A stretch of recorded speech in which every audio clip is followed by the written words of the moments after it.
tout le monde, on se retrouve aujourd'hui dans une nouvelle vidéo avec une invitée très spéciale. Je ne suis pas chez moi, je suis chez Gaëlle dans son studio, ça change de d'habitude. Gaëlle, bienvenue sur ma chaîne. Merci meuf, merci beaucoup. Je suis trop contente. On a déjà tourné ensemble là juste avant et atome crochu à foison. Hein. Franchement, j'aime bien ce qui se passe. Ah, j'aime bien aussi, il se passe quelque chose, c'est finalement la magie qui opère. Ouais, je suis très contente. Franchement, merci de me prêter ton studio, un petit peu rose, tu m'as mis dans le thème, voilà, on change pas. Un peu Martine. Aujourd'hui, je veux qu'on discute.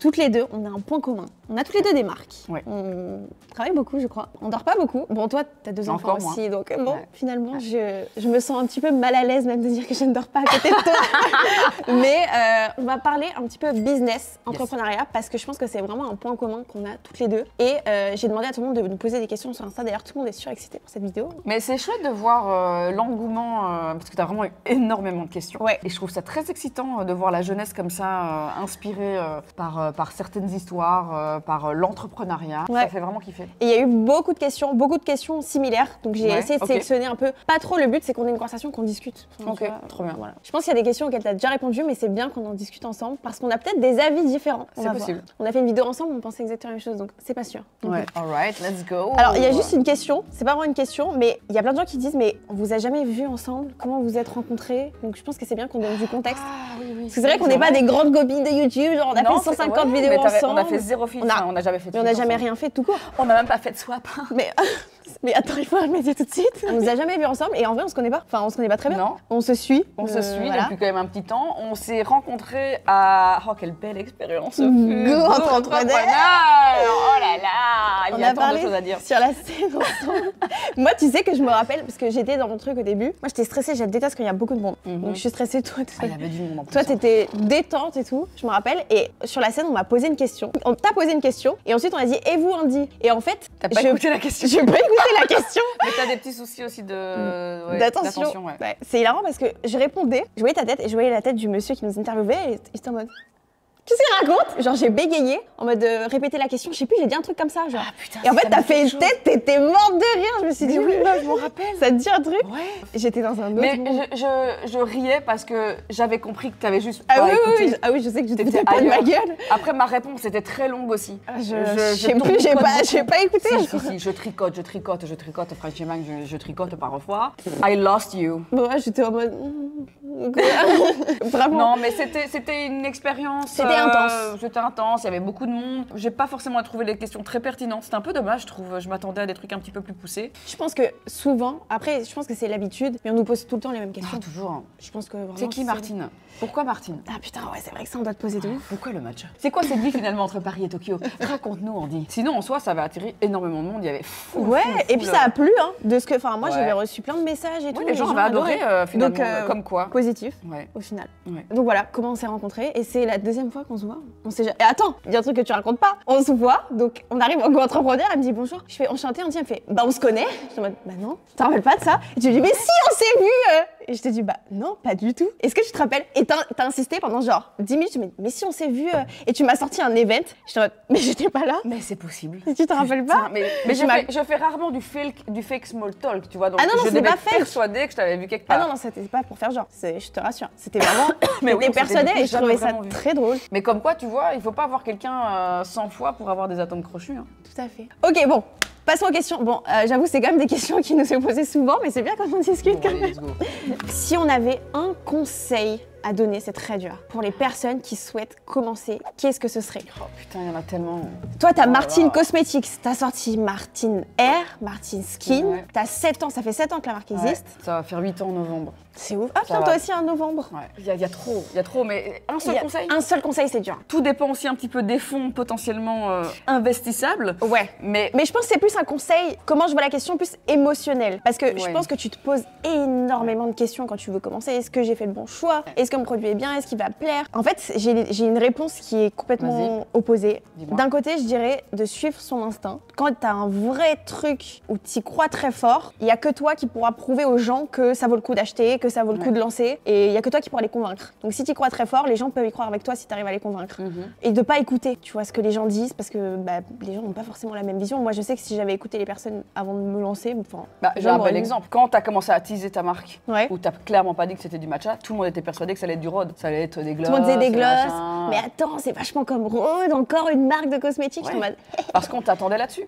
Et t'es arrivé dans un virage complètement inattendu avec un produit boom. Je vois ce que tu veux dire. Après, il y a énormément de psychologique, ça c'est sûr, c'est un fact, mais si moi j'ai un seul conseil à donner, ce serait de rapidement pouvoir jauger si oui ou non tu as les skills pour tel ou tel aspect du business. Très bon conseil. Il y a un vrai souci et c'est une énorme erreur que font beaucoup de jeunes entrepreneurs quand ils vont commencer à évaluer les coûts du SAV, de la logistique, de ci, de ça, de machin, le handling. On a tendance à vouloir faire énormément seul ou en tout cas à se staffer au minima. Il n'y a rien à faire, une start-up, il faut que ça boome dès le départ. Tu ne peux pas avoir une start-up qui starte un peu et puis qui restarte un petit peu mieux sur la deuxième année et la troisième année, on fait break-even. Enfin, si tu veux un business model vraiment qui fonctionne, il faut que ça perfe tout de suite. Et c'est horrible, mais c'est le bain c'est le grand bain. Tu arrives avec un truc, il faut que ça cartonne en fait. Et pour que ça cartonne, il faut que toutes les cases soient cochées. Et c'est super dur et de le faire seul, c'est impossible. Alors c'est impossible, ça c'est une évidence. Alors tu vas aller très vite, hein. Oui, mais tu vas pas aller loin. Oui,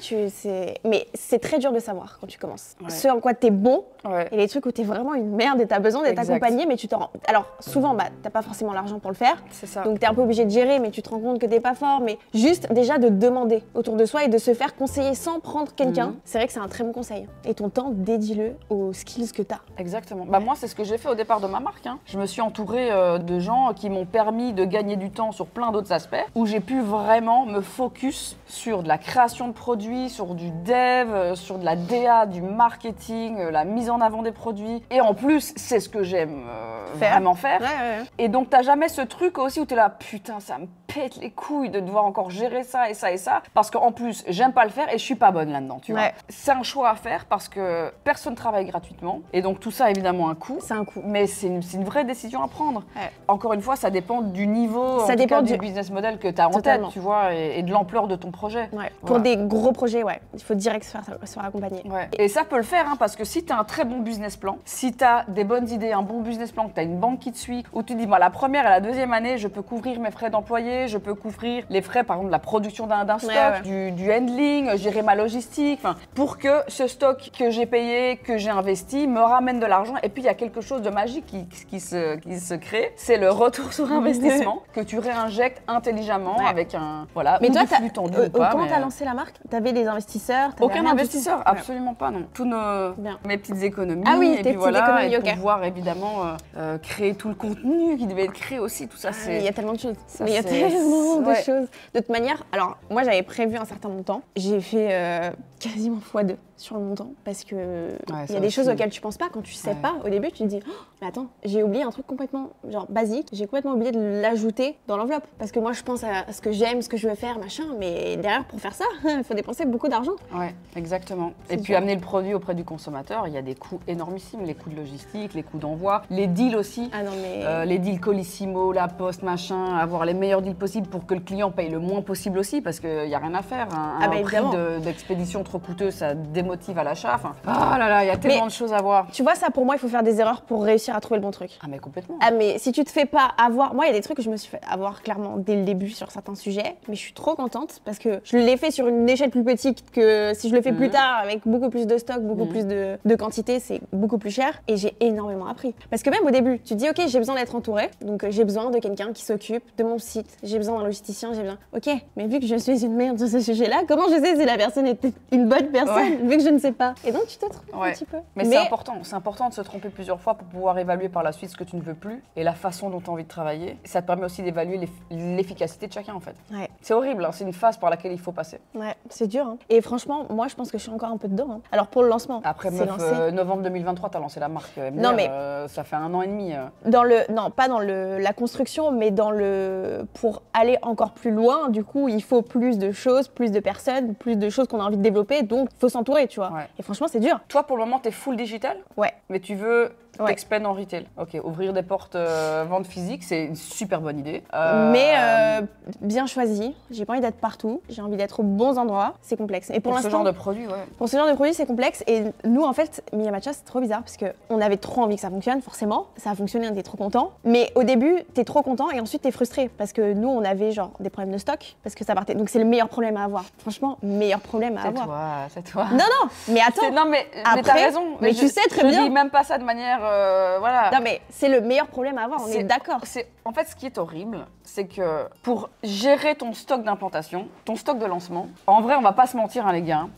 C'est un peu ça. Hein. Ah mais clairement, mais attends, moi je lançais des prods. Pendant la prod, je disais, en fait on va faire le double, je suis désolée. Ouais. Et en fait au fur et à mesure, jusqu'à la fin de la prod, je ne faisais que faire des changements. Ouais. Parce que j'entendais et j'essayais de demander un peu autour de moi, mais en même temps c'est dur de demander, tu t'es lancé avec quoi, combien. Et même juste, tu sais ce que je demandais? Les marques avec qui je travaillais, c'est vraiment une dinguerie. Les marques avec qui je travaillais, je leur demandais, genre Herborian, j'ai dit, c'est quoi mes stats? C'est quoi? Genre je vends un code promo, je vends combien? Et je demandais, et telle personne, genre vous pouvez me dire combien elle vend? Parce que genre juste, je m'en fous complètement. Mais je veux savoir pour moi, savoir. Et en fait, je faisais que de rajouter des stocks. Moi, je me rappelle que Herborian, ça m'a énormément aidé parce que j'avais prévu, genre, sur un code promo, c'est-à-dire une story, j'avais prévu, moi, à la base, la moitié de ce stock pour le lancement de la marque. Putain, et pourtant, c'était déjà des gros trucs, tu vois. Et je me disais, mais ok, en fait, ça prend. Et c'est pour ça qu'il y a beaucoup d'argent qui a été réinjecté au fur et à mesure. Mais c'est hyper dur de trouver. Ouais, le manque à gagner, c'est vraiment ultra frustrant. Au lancement de Martin Skin, par exemple. Et en plus, ce qui est d'autant plus frustrant, c'est que moi, j'avais déjà pratiquement 6 ans de data, en fait, de passif sur Martin Cosmetics. Et donc, je pouvais me projeter un minimum, quand même, tu vois. Et donc, on a lancé Martin Skin avec quand même des quantités. Au lancement, sur les refs, j'avais 6 refs, on avait plus de 140 000 produits. En tout? Ouais. Putain, c'est bien. Et on a fait sold out en 10 jours. Et donc, le problème, c'est que là, le monde de la cosmétique, mais là, les délais, c'est un enfer. C'est entre 12 et 18 semaines de restock. C'est pas la formule le problème. La formule, parce que j'avais déjà prévu du bulk, etc., pour pouvoir faire du restock, mais des mois plus tard. Donc les matières premières étaient approvisionnées, on aurait pu faire du bulk rapidement. Le pire, c'est le packaging. Je suis sûre que tu as le même problème. Le même problème. Le matcha, il est prêt, il suffit de le moudre au moment où j'ai envie de faire l'emplissage, ça prend pas longtemps. C'est les packs. C'est les packs. Ça prend tellement de temps. En plus, toi, tes packs, ils sont méga. C'est du pack spécifique, il y a une vraie recherche derrière. Moi, tu sais, c'est des canettes imprimées. Il n'y a pas, donc c'est-à-dire que je dois tout produire. Il n'y a pas un pack où tu rajoutes des étiquettes. Ouais, c'est pas un standard, quoi. C'est pas du tout un standard. En fait, ce qui est ouf, c'est que entre le moment où déjà j'ai lancé la marque et maintenant, donc 1 an et demi plus tard, on est devenus les plus gros clients de l'usine de canettes. C'est incroyable. Et donc du coup, ils sont obligés, là ils sont en train d'ouvrir d'agrandir l'usine. Limite, on est en train d'investir avec eux. Enfin, c'est un vrai truc. Wow. Parce que c'est allé trop vite. Donc même eux, ils n'arrivent pas à s'adapter. Donc je peux même pas leur en vouloir, tu vois. Mais tu te dis, c'est frustrant parce que moi, on me demande. Au lancement, j'étais en PLS. J'étais comme une ouf. J'étais trop contente que ce soit soldat, etc.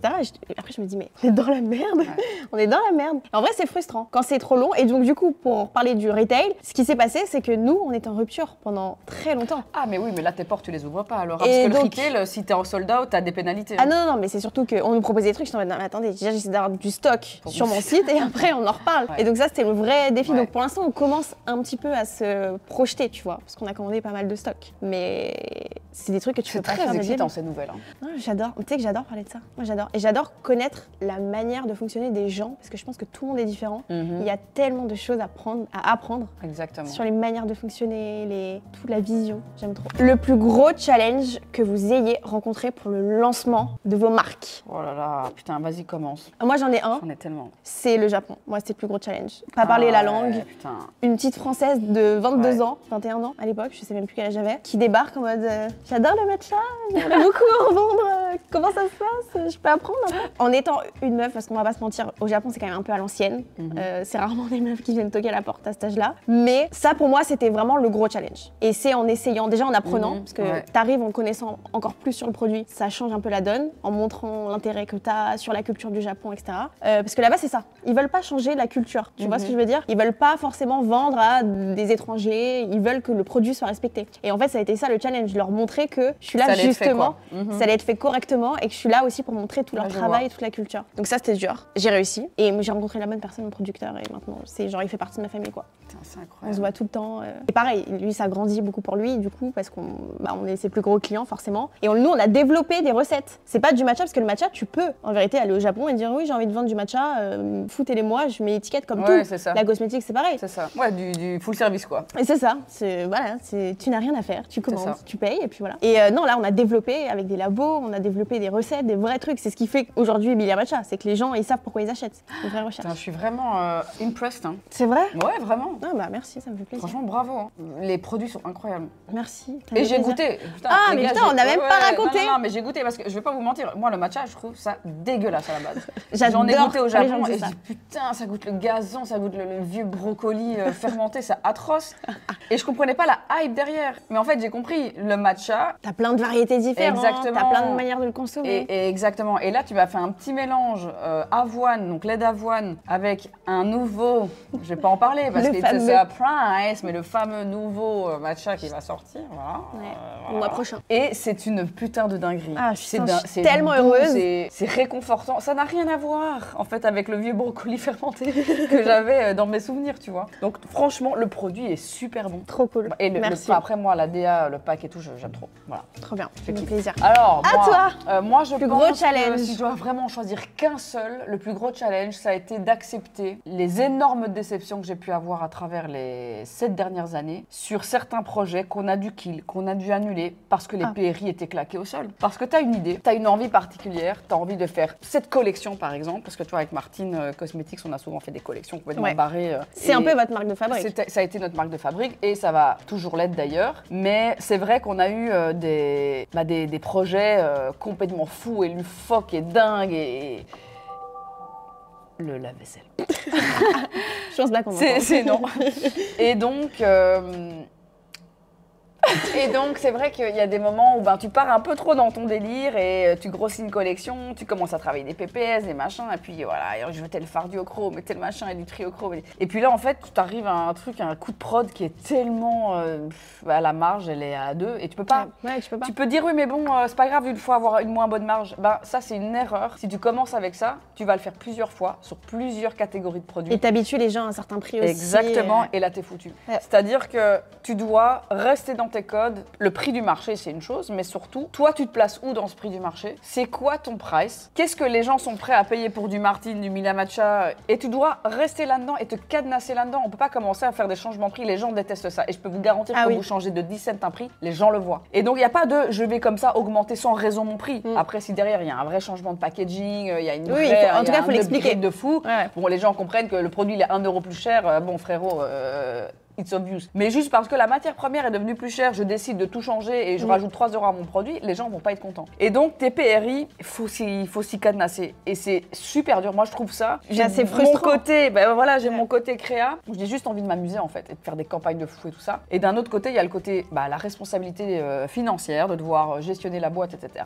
Et tu peux pas en fait. Tu peux pas commencer à dire, bon, c'est pas grave, ici on va pas gagner d'argent. Non. T'as envie de C'est super dur. Ouais. Franchement, ça, je crois que c'est pour moi le plus frustrant. Et je pense que dans les cosmétiques, quand il y a tellement de choses sur le marché, t'as envie de faire des choses. Enfin, ça doit être encore plus frustrant. Ah oui, et c'est un marché qui est évolutif de ouf. Ouais. Un truc qui est à la mode là, dans 2 ans, c'est périmé, tu vois. Mais c'est le temps qu'il te faut pour développer les produits. C'est pour ça qu'il faut faire du repérage dans les usines, aller à les Cosmoprof, etc. Les gros salons en Italie, à Milan, à Bologne. Pour voir ce qui se fait. Exactement. Qui va se faire. On te dit ce qui va être à la mode dans 4 ans, quoi. C'est comme la mode en vrai. Ouais, c'est comme la mode. Tu vois, le matcha, c'est différent là-dessus. Ah oui, c'est pas. pas. Le produit, il va pas non plus être changeant. Il y a plein de choses. Toi, tu t'es permis de donner un axe à ton produit qui te permet d'avoir des nouveautés. Exactement. Parce que qu'est-ce que tu fais à part des nouveaux mugs, tu vois, si tu fais que du matcha? C'est ça. Il y en a qui font plusieurs matchas, mais c'est compliqué. Mais là, tu gardes ton produit de base et tu lui amènes à chaque fois un autre axe. Je trouve ça génial. Smart bitch. En parlant de challenge, et ça je trouve que c'est une question trop intéressante qui est pas forcément abordée. En tant qu'influenceur, t'as rien contre le mot influenceur? Non, pas du tout. C'est un truc qui m'énerve. Putain, j'adore. Moi j'ai l'impression d'être la seule. Non, moi je suis pas une influenceuse, je suis une créatrice de contenu. Ta gueule, t'es une putain d'influenceuse. Putain, j'adore. Je crois que c'est la première fois que j'entends quelqu'un. Mais non, je suis une grosse influenceuse, y a aucun souci. Ah oui, on est d'accord, très bien. Quels sont du coup les challenges qu'on a identifiés en étant influenceur qui sont différents? Facile. Ah ouais? Pas être pris au sérieux. Ah ouais? Ouais, dans le monde, après dans le monde la cosmétique en plus. Ouais, c'est vrai que dans le monde de la cosmétique, c'est un peu genre l'influenceur qui s'installe avec des make-up. Ouais, et puis les gens qui gravitent autour de toi, qui bossent avec toi dans ton projet, qui font un peu les cow-boys et qui te prennent pour la petite abrutie de service.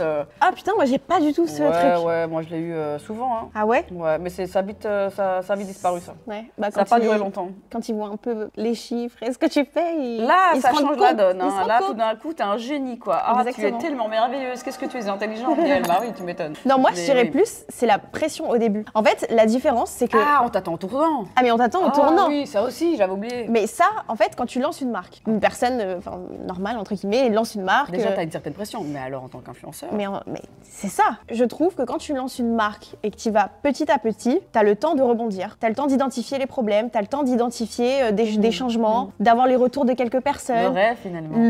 Là-dessus, le rêve. Franchement, le rêve. Et nous, on peut pas. Nous, ça sort, t'as fait une couille, un truc, t'es mort. Ah c'est fini. Si tu dois être au taquet dès le départ, on t'attend en tournant, il faut que ce soit parfait de A à Z. Parce que tu sais qu'il va y avoir 15 TikTok derrière, 7 vidéos YouTube, je crash test Mila Matcha. Mila Matcha, un fail.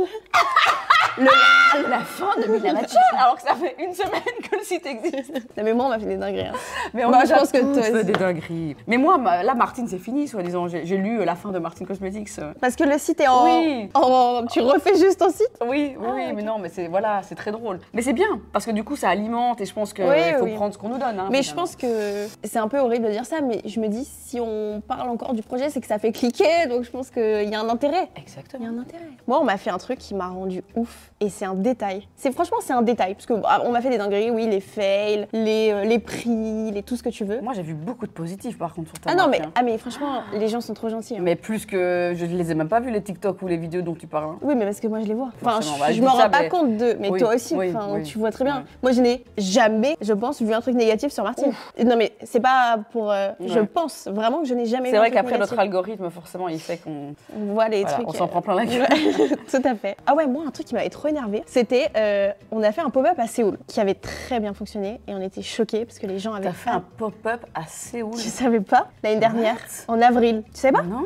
J'ai fait un pop-up à Séoul. En fait, à la base, Storytime, je voulais faire un pop-up à Paris. Sauf que, t'as déjà fait un pop-up à Paris? Non. Ah si, je dis de la merde. Si, à la Samaritaine. Oui, mais t'as un pop-up 100% toi-même. Non, j'étais au sein du groupe La Samaritaine, ouais. Alors Paris, il faut savoir que tu veux faire quelque chose, ce n'est pas possible. C'est très compliqué.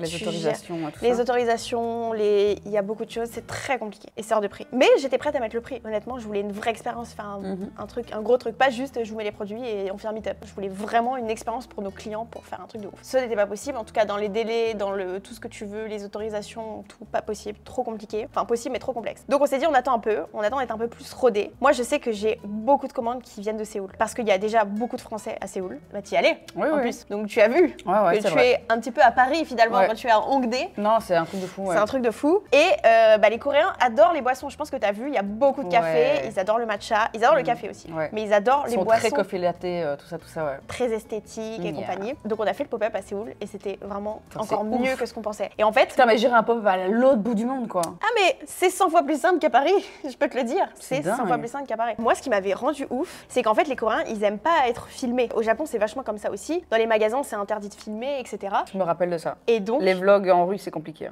Ouais. Et donc, nous, à la com, parce que du coup, il y avait toute l'équipe qui était à Séoul, il y avait la personne qui gère tous nos réseaux sociaux, etc. Bah, ils filmaient que les Français. Et en fait, il y a eu un énorme truc sur TikTok où les gens disaient, mais MDR, ils font des pop-up à Séoul, mais il y a 3 Français qui viennent, etc. Et j'étais tellement frustrée, je crois que c'est la foi, et c'est lunaire parce que c'est un détail, mais ça m'énerve parce que je voyais les petits Coréens, il y avait des Coréens qui faisaient des dates dans le café Mila Matcha, et j'étais comme une ouf. Et tu sais, on pouvait pas le montrer, et les gens disaient ouais, mais on essayait de décrédibiliser la marque en disant ça, mais tu sais, parfois tu te dis, je cherche la petite bête, alors qu'il y en a pas. Non, mais je vois très bien. C'est des petits détails, des trucs, tu te dis putain, c'est Bah, tu dis bummer, un peu dommage quoi. Ouais. Mais t'as été dans le respect oui, des Coréens qui ils voulaient pas être filmés en fait. Et vraiment, en fait, on a commencé le week-end, on filmait tout le monde, et il y avait genre, à un moment, une fille qui est venue en disant, je veux pas être sur la vidéo. Wow. Et au fur et à mesure, on s'est rendu compte que ça passait pas. Non, mais c'est marrant, vraiment. Ouais, tu vlogs pas comme ça en rue. Moi, je me suis pris des stops, mais moi, je suis là comme ça. Genre vraiment, tu fais gaffe quoi. Moi, je vlog. Mais quand il y a vraiment quelqu'un qui passe, il faut flouter. Ou sinon, ils te disent. En vrai, ils te disent. Ils n'ont pas peur. Ils viennent, ils disent non, tu filmes pas. T'as kiffé la Corée ou pas? J'ai adoré, putain. Et franchement, la Corée, c'est une dinguerie. En fait, moi, je trouvais que les Coréens, vous êtes très belges. Ah ouais? Pourquoi?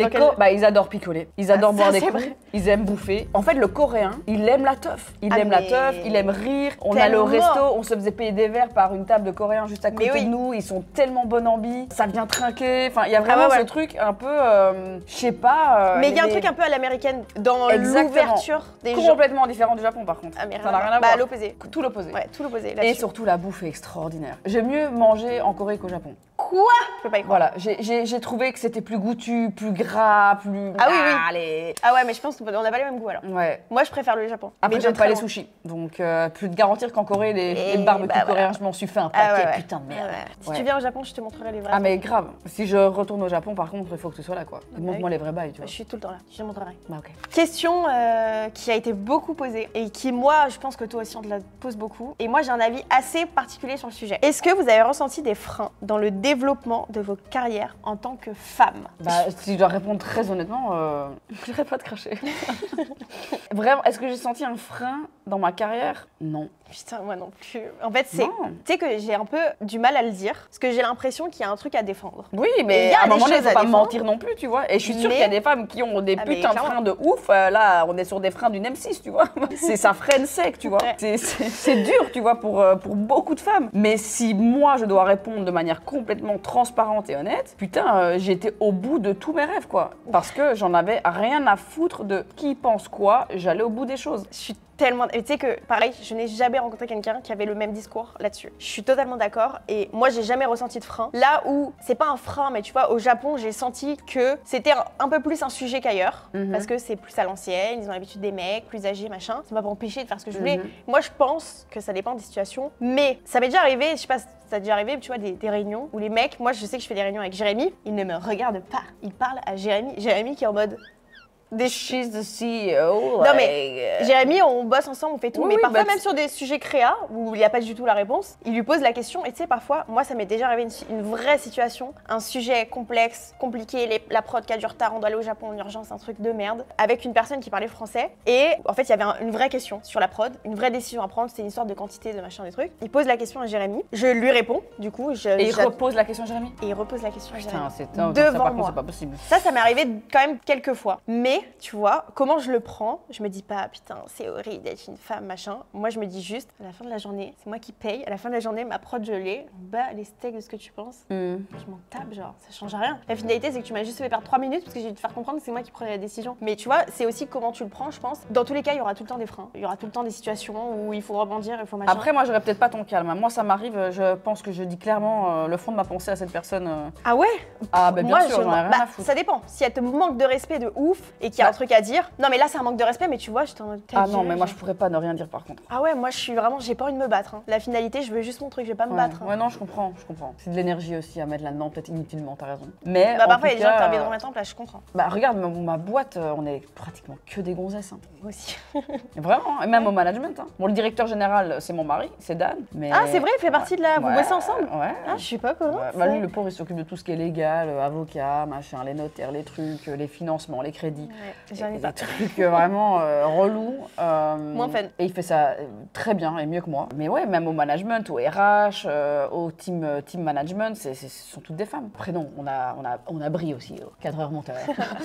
Et on a Rémi aussi en graphisme. Mais voilà, mon équipe est quand même construite de manière quand même assez imposante de femmes. Toutes des femmes très fortes, vraiment avec des putains de personnalités. Et je trouve ça chouette aussi. Ah ouais, totalement. Genre girl fucking power, quoi. Grave. Et vous êtes combien dans l'équipe là? 13 et bientôt 14, 15. Ah, tout le monde en CDI? Oui. Que des CDI. Ouais. Waouh. C'est bien les CDI. Ouais, c'est ce que j'allais dire, ça fait plaisir. Bah ouais, putain. Ça fait plaisir. Mais ça fait plaisir aussi de pouvoir faire signer des CDI, que ça va bien. Oui, après, il y a des gens qui peuvent se permettre. Tu peux faire un CDD, encore un petit CDD, puis tu tires la corde. Stagiaire. Ah non, pas de stagiaire chez Marty. Surtout pas. J'ai eu que des mauvaises expériences, c'est un enfer. Bah, et ça me fait chier parce que j'ai plein de jeunes qui m'écrivent et qui demandent des postes de stage. Ouais. Et j'ai des super profils qui m'écrivent, mais j'ose plus. Ouais, genre vraiment, je vais pas vous mytho. C'est Trauma de ouf parce que... T'as eu des vraies mauvaises expériences RH? Mais franchement, ouais, vraiment, dinguerie quoi. Des trucs un peu lunaires. Tu sais rarement pourquoi ce stagiaire postule. Est-ce que c'est vraiment parce qu'il y a une envie de se développer, je pense que c'est un peu le problème d'acquérir des connaissances, ou est-ce qu'on est juste dans quelqu'un qui est un peu fan et puis là où il y a beaucoup d'amour, il y a aussi beaucoup de haine et voilà, enfin je vais pas me m'étendre sur le sujet, mais franchement c'est putain quoi. Et j'ai l'impression que ça te prend plus de temps de canaliser quelqu'un et d'essayer de déjà comprendre comment cette personne fonctionne fonctionne. Et en fait, c'est juste trop fatigant, quoi. Et c'est trop dommage parce qu'il y a des putains de profils et je suis sûre qu'il y a plein de jeunes qui nous suivent, qui ont dû nous envoyer des mails et qui rêveraient de bosser ici. Et en fait, j'étais traumatisée et je n'ose plus prendre la moindre ou le moindre stagiaire. Et alternant, t'as déjà essayé? Mais on n'a pas ça en Belgique. Ah merde. C'est un truc typiquement français. Alors les peu de personnes qui me contactent pour de l'alternance, c'est des Français évidemment. Et donc il y a déjà un peu le problème de moi ma boîte elle est en Belgique en fait. On va pas faire que du télétravail, c'est pas possible, tu vois. Donc c'est un peu plus compliqué, Nous on a beaucoup de demandes. C'est le truc où on a le plus de demandes. Mais c'est cool parce que tu vois, t'as des personnes qui à la fois apprennent. Après c'est pareil, il faut choisir le bon profil. Donc c'est vraiment pas a thing en Belgique l'alternance. Je savais même pas ça. Non. Grosse question, comment tu gères vie pro, vie perso? Je gère pas. Je gère très mal. Vie perso, toi t'as des enfants. Ma vie perso, elle n'existe pas. Ouais, non, mais... Toi avec des enfants, raconte-nous un peu. Franchement, c'est pas facile, hein, parce que les gens s'imaginent qu'on a des aides ménagères, qu'on a comme ça 15 nounous, c'est pas vrai, tu vois. Heureusement, je vais pas te mentir, hein, je pense que j'arrive à gérer ma vie perso parce que j'ai un mari qui te soutient, qui m'aide sur tellement d'aspects. Là, on est en train de tourner, c'est lui qui gère les enfants, quoi. On a un petit garçon qui a 4 semaines, un petit garçon de 2 ans et demi. Et on n'en parle pas assez, regardez-là, excusez-moi. Regardez-là. Mais arrête, n'importe quoi. Mais j'aime bien mon nouveau corps un peu plus chubby, mes gros seins, mon petit bidou, ça me dérange pas. Franchement, je me trouve fraîche comme ça. Je vais pas te mentir, la raison pour laquelle j'arrive à gérer un minimum, c'est mon mari. Qui me permet quand j'ai des grosses journées, il est là. Il est là et il gère à ma place. C'est plus dans ma tête où c'est difficile parce que j'ai un énorme sentiment de culpabilité. Toutes ces journées où je suis des longues heures au bureau, je m'en veux de ouf. Je me dis que c'est toutes des heures que je passe pas avec mes enfants. Ouais, ça c'est un truc que beaucoup de mamans disent. Ouais, j'ai vraiment un sentiment de culpabilité parce que fondamentalement, je veux passer le plus de temps possible avec mes enfants. J'ai pas fait des gosses pour que ce soit d'autres gens qui s'en occupent, tu vois. En fait, c'est très bizarre parce que d'une part, je sais que je fais tout ça aujourd'hui et tout ce taf et monter ce business model et voilà, d'avoir une entreprise très pérenne et en espérant que ça va encore durer de nombreuses années. Je le fais aussi pour eux. Tout ça, ça nous permet aussi de pouvoir se faire des souvenirs extraordinaires, de faire des voyages incroyables. On va pas se mentir, tu vois, on a une qualité de vie, même si je pars pas toutes les semaines et que c'est vrai que il y a 2-3 moments dans l'année, on se permet des vrais breaks, tu vois, et ils sont vraiment importants parce que c'est là où je fais mes vrais souvenirs. Mais j'ai tout autant plaisir à... Enfin, moi, quand je rentre d'une grosse journée, là, je vais rentrer, mon envie, c'est... d'être avec tes enfants. Genre, vraiment, c'est ma bulle. Genre, ok, là, on parle plus de taf parce que je pète un câble, tu vois, et c'est eux, et c'est mon moment. Il y a déjà tellement peu d'heures dans la journée où tu t'occupes finalement de tes enfants. Le petit va à l'école, puis, après, Joe Lewis, évidemment, il est encore tout petit, mais quand il ira à la crèche, t'as la péricultrice qui s'en occupe pendant des heures, et puis finalement, t'as que 2-3 heures avec ton enfant. Enfin, c'est déjà tellement court que j'ai besoin de savourer ces moments de A à Z. Et aussi envie de cuisiner, de faire à manger, de bien manger, de manger ensemble. Mais je pense qu'il y a énormément de choses à gérer. C'est ça, je pense que c'est le vrai défi. T'as envie de tout faire et tu peux pas tout faire. Je commence à accepter que je ne sais pas tout faire. Il y a des moments où je vais être la mère parfaite, où je vais être full busy avec les enfants, faire à manger, faire des bons petits plats, trouver le temps pour faire un petit massage à Dan, parce que j'ai un peu mal à mon cou, tu peux faire des grattes. Il y a des journées comme ça, et puis il y a des journées où je fais de la merde, quoi. En termes de famille, il n'y a rien parce que je suis busy au travail et puis je rentre, il est 19h, je suis claquée et j'essaye un peu et putain, et puis je m'effondre, tu vois, et je suis un taudis, quoi. Mais je pense que...